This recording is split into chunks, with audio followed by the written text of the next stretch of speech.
On the war in Sudan, Sudan's Paramilitary Rapid Support Forces, the RSF, said it had seized the main base of a heavily armed police unit on Sunday as it sought an edge in its war with the army during heavy fighting in the capital, Khartoum. The RSF, in a statement, said it had taken full control of the large base belonging to the Central Reserve Police Southern Khartoum and posted footage of its fighters celebrating inside the facility, some removing boxes of ammunition from a warehouse. The letter said it had captured 160 pickup trucks, 75 armored personnel carriers, and 27 tanks. Well, information we got was not immediately able to verify the footage or the RSF statement. There was no immediate comment from the army or the police. Since late Saturday, fighting has surged in the three cities that make up the wider capital, Khartoum, Bari, and Omdurman, as the conflict between the army and the RSF entered its 11th week. Witnesses also reported a sharp increase in violence in recent days in Nyala, the largest city in the western Darfur region. The UN raised the alarm on Saturday over ethnic targeting and the killing of people from the Masalit community in El Janina in West Darfur.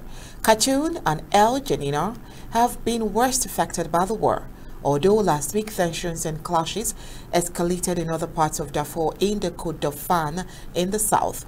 Fighting has intensified since a series of ceasefire deals agreed at talks led by the United States and Saudi Arabia in Jeddah, which failed to stick. The talks were adjourned till next week.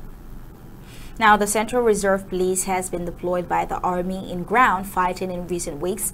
It had previously been used as a combat force in several regions and to confront protesters demonstrating against a coup in 2021. It was sanctioned last year by the United States, accused of using excessive force against protesters. The army, led by Abdel Fattah al-Burhan, has been using airstrikes and heavy artillery to try to dislodge the RSF, led by Mohamed Hamdan Dagalo, known as Hemeti, from neighborhoods across the capital.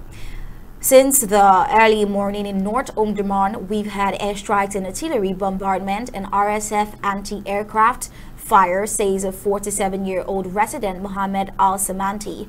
Where are the Jeddah talks? Why did the world leave us to die alone in Burhan and Hemeti war? Well, in Yala, a city that grew rapidly as people were displaced during the earlier conflicts that spread in Darfur after 2003. Witnesses reported a marked deterioration in the security situation over the past few days, with violent clashes in residential neighborhoods. A human rights monitor said at least 25 civilians had been killed in Yala since Tuesday. Well, in Selah Hamon's voice, he says, today I left Nyala because of the war. Yesterday, there was a bombardment in the streets and the bullets going into homes. Well, there was also fighting between the army and the RSF last week around El Fasher, capital of North Darfur, which the UN says is as inaccessible to the humanitarian workers. In El Janina, which has been almost entirely cut off from communications, networks, and aid supplies in recent weeks, attacks by Arab militias and the RSF have sent tens of thousands fleeing over the border to Chad. UN human rights spokesperson Ravina Shamdasani on Saturday called for safe passage for people fleeing El Janina and access for aid workers following reports of summary executions between the city and the border and persistent hate speech, including calls to kill the Masalit or expel them.